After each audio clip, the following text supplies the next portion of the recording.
Hi, sa pangalan po ng dakilang Panginoong Jesucristo, isang magandang hapon po sa bawat isa sa atin. Nandito po tayo sa ikalawang bahagi na kung saan tayo po ay nagbabasa ng mga sitas na ipinagkaloob sa bawat kampanin para sa nating bigyan ng buhay. At ang aralin po ngayon ay dalawa. Sabi sa Ebanghelyo ni San Lucas, sa Kapitulo 4, versikulo 1 hanggang 13. Kapag sinabing numero pa lang, chapter 4, ibig sabihin, hindi pa siya gumagawa ng ministeryo si Kristo. Maraming ito ay isang bagay pa na paghahanda niya. At si Jesus, napuspos ng Espiritu Santo, ay bumalik mula sa Jordan at inihatid ng Espiritu sa ilang. Ngayon, kung pag-aaralan natin, nung panahon na si Kristo, pinapractice niya na napuspusin niya ang kanyang sarili ng Espiritu Santo. Pwede rin natin na-experience yung mapuspos ng Espiritu Santo. Halimbawa, ang isang tao na punong-puno ng kasinungalingan, sabi niya, puspos ng kasinungalingan. Kumbaga sa isang block, halos 99% mo yung puro kasinungalingan.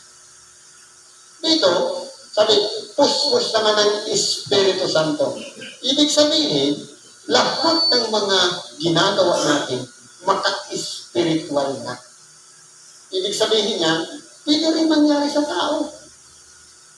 Halimbawa, kapag nawala na yung galit, uot, nanakit, sama ng loob, lahat ng yan ay gawa ng laman. Kapag yan ay nawala, pinag-practice natin sa sarili na i-erase lahat yan sa ating pagkatao, pwede nating mabago yan na mapuspos tayo ng Espiritu Santo. Nandiyan yan sa Galasya. Ano sabi sa Galasya 5? Para ma-connect natin sa ating pagkatao. Magbabahagi lang tayo ng konti. Halimbawa dati noon, mainisin tayo. Palagi tayong napupuot. Nakarinig lang tayo ng muras, samat agad tayo. Sagot agad tayo. Yun, dating pagkatao na tayo'y nasa ilalim pa ng pita ng laman. Sabi dito, ang datapwat, ang bunga ng Espiritu ay pag-ibig. Kapag yan ay busilak na yung pag-ibig na atin, nandiyan na lahat yan. Ano yan? Nandiyan yung pag-ibig, katuwaan, kapayapaan, pagpapahinuhod, kagandaang loob, kabutihan, pagtatapat, kaamuan, pagpipigil. Kapag iyan ay nandiyan na lahat sa atin, pwede natin sabihin, puspos na rin tayo ng Espiritu Santo. E paano kung halimbawa, due date na lang, may kausap ako ngayon ka-transaction, tapos hindi ako sinipot. Kung ikaw ay puspos ng Espiritu Santo, okay lang, bukas naman. Pero kung ikaw yung matalaman, grabe ang panghihinayang. Kasi, ang Diyos ko kasi, palagi yan may tamang panahon. Dahil siya ang panimula ng panahon. Baka hindi siguro ibibigay. Kasi kung ibibigay ko ngayon, baka bilhin na naman niya, puro gadget. Salit na ibigay ng Bible. Di ba ka? Kaya ganun, pukontrolin mo na kung muna ibigay yung biyaya sa kanya dahil baka kung saan mapunta. In the right time, in the right place. Ngayon, habang ng ating dakilang Panginoon napuspos ng Espiritu Santo, siyempre, dinala siya doon sa ilang. Ano naman yung manunukso? Sa loob ng 40 araw na tinukso ng daasay at hindi siya kumain ng anuman ng mga araw na yaon at nang maganap ang mga yaon ay nagutom siya. Ang taga-ayuno po kasi, yan po ay, sabi nga ng ating dakilan, kung ikaw ay nag-aayuno, huwag malaman ng iyong kapwa na ikaw ay nag-aayuno. Na parang may palatandaan yung mga nag-aayuno sa kawala. Dapat po, maging parehas lang, nag-ayuno ka man o hindi, dapat parehas lang yung tingin sa'yo na hindi ka kakaiba. Na dati noon kapag nag-aayuno, naghihiga sa sako o sa abo, tapos nagdagamit ng sako. Yun yung mga hayag-hayagan na pakitang tao na ayuno. Pero po, ang ating dakilang Panginoon, mag-isa lang siya na nag-ayuno na hindi kumain, uminuman ng 40 araw. Na kaya yun ni Kristo, kaya rin yun natin. Dahil po, ang katawan natin, linisin yun ng Diyos na pwede siyang mabuhay hanggang sa 50 days o hanggang 60 days na hindi kumain. Siyempre, mangangalaya tayo niyan. Ngayon, kung kailan naman nandyan yung kahinaan natin, kasi ang nangyari dito, gutom noon ng ating dakilang Panginoon. Siyempre, ang pamamaraan ng subok, pagkain. Ano nangyari? At sinabi sa kanya ng Diablo, kung ikaw ang anak ng Diyos, ay ipag-utos mo sa mga batong ito na maging tinapay. Ngayon, kung aralin natin, siyempre gutom na si Kristo, andyan naman si Satan. Alam naman ni Satan na si Kristo, anak ng Diyos. Pero sabi, kung ikaw ang anak ng Diyos, sige nga, i-prove mo nga kung anak ka ng Diyos. Parang hamon. Sige nga, kung anak ka nga ng Diyos, gawin mo nga batong ang tinapay na to. O gawin mong tinapay ang batong ito. Sa simpleng pamamaraan, kapag yun po ay hindi mo inunawa at ginawa mo kaagad, papasok ka sa tukso o pagsubok. Bakit po? Kilala naman ni Satanas na anak siya ng Diyos. Pero ang gusto ni Satanas, i-prove na ikaw ang anak ng Diyos. Pwede yung gawin ni Kristo. Pero bakit hindi niya ginawa? Dahil ang pinag-uusapan dito, utos. Kapag sinunod ni Jesus, si Satanas, o ang Diablo, ibig sabihin, under siya. Kaya hindi niya ginawa na gawing tinapay ang bato. Pero kaya niyang gawin yun. Ang pinag-uusapan kasi dito, yung kanilang power. Kasi may dalawa silang magkapareha ay magkaibang kalagayan. Ngayon, si Kristo nasa ibabaw, ang Diablo nasa ibaba. Ngayon, tinisting lang, sige nga, kung ikaw nga ang anak ng Diyos, gawin mong tinapay ang batong ito. Kapag sinunod yun ni Kristo, ibig sabihin, utosan siya ng Diablo. Dahil masunurin, kaya hindi sa lahat ng pagkakataon, ang tinatawag na pagsunod ay ina-apply. Depende po sa nagkukuman. Kasi kung ang kuman, ikapapahamak natin, katulad ng pinag-isipan ni Kristo na hindi niya sinundaban yung hamon ng Diablo, nagtagumpay si Kristo. Kaya nyo naman gawin tinapay yung bato. Pero bakit nagtimpis siya, hindi niya ginawa? Alang-alang po sa power na ibinigay sa kanya na dapat nasa taas siya palagi ng Diablo. Kapag sinunod niya yung Diablo, ibig sabihin, mababaliktad yung sitwasyon nila.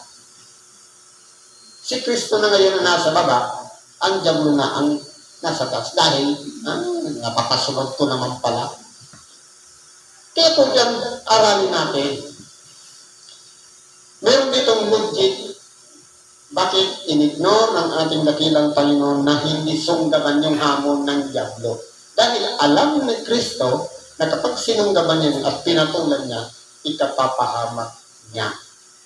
Dahil mas mananaig yung kasamaan kaysa sa kabutihan. Anong ginawang pamamaraan ni Kristo? At sinagot siya ni Jesus, nasusulat, hindi sa tinapay lamang nabubuhay ang tao.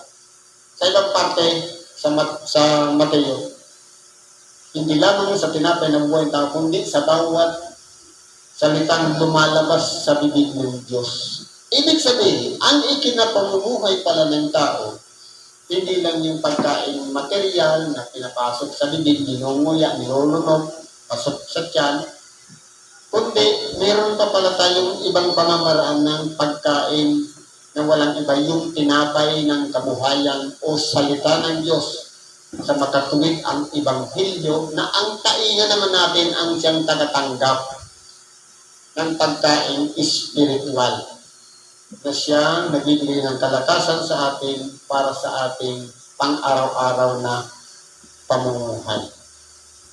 Ngayon, aralin natin. Hindi pinatulan ni Kristo yung hamon ni Satanas, kundi ginamitan niya ng Bible verse. Nasusulat. Sabi nito sa sunod. At inakyat pa siya niya at ipinakita sa kanyang sandaling panahon ang lahat ng kaharian ng sanglibutan. Kumbaga, kasi alam na ng Satan na ang lahat ng kaluwalhatian dito sa ibabong ng sanglibutan, nasa pamamahala niya na.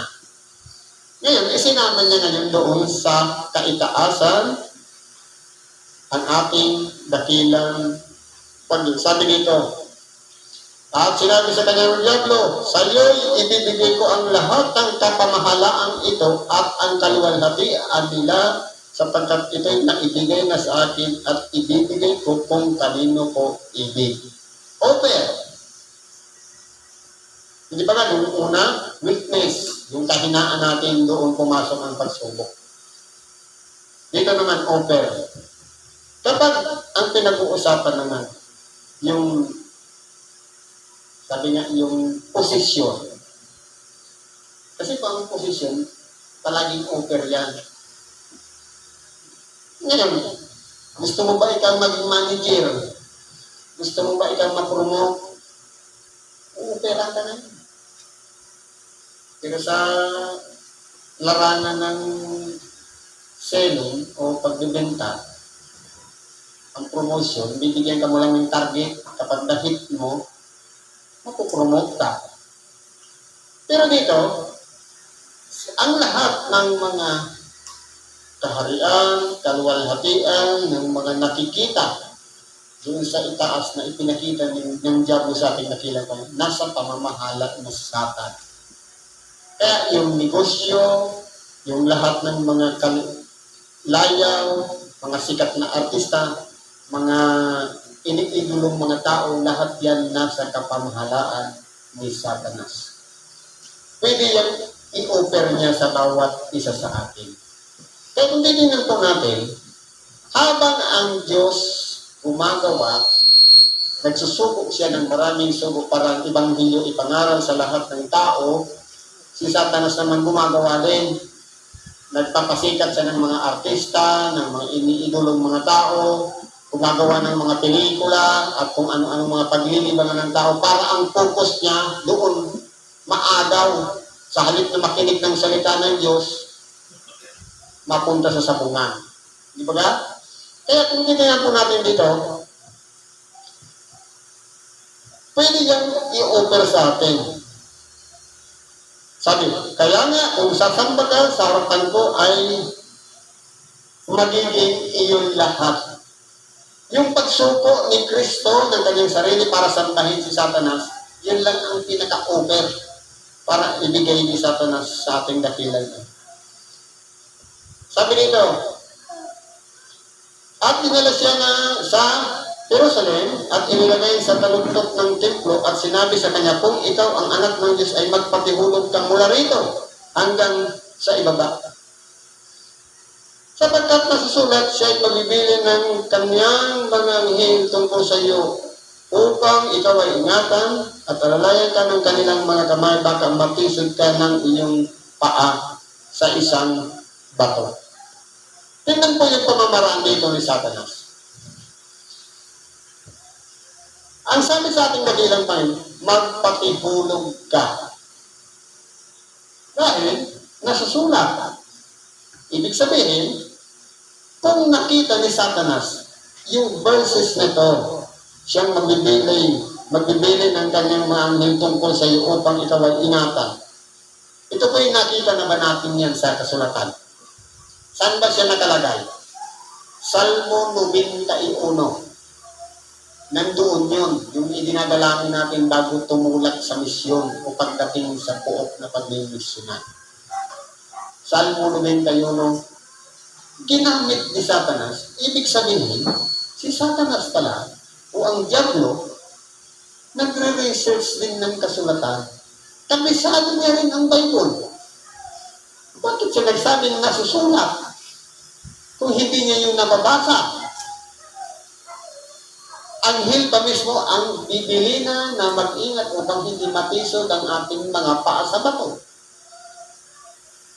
Kaya kung aralin natin, kung si Kristo gumamit ng verse na hindi lang nabubuhay ang tao sa tinapay, kundi sa bawat salitang lumalabas sa libig ng Diyos na nasusulat din, si Satanas gumamit din ng verse. Kaya ang labanan po dito sa ibabaw ng sanglibutan, kahit gaano man kasama ang tao o gaano man siya kabanal, pwede siyang gumamit ng Bible verse. Kaya ang pagkakakilala na dito, doon sa mga tunay na pastor at mga likong pastor. Pagkakakilala lang sa mga good leader and bad leader. Pwedeng sabihin, kung si Satanas marunong magbasa ng banal na kasulatan, hindi po siya napapasok yan. Takot lang siya, pero kaya niyang basahin ang kasulatan. Dahil isipin mo kung paano niya nakuha yung Salmo 91 na gumamit ang Panginoon ng pamamaraan na nasusulat.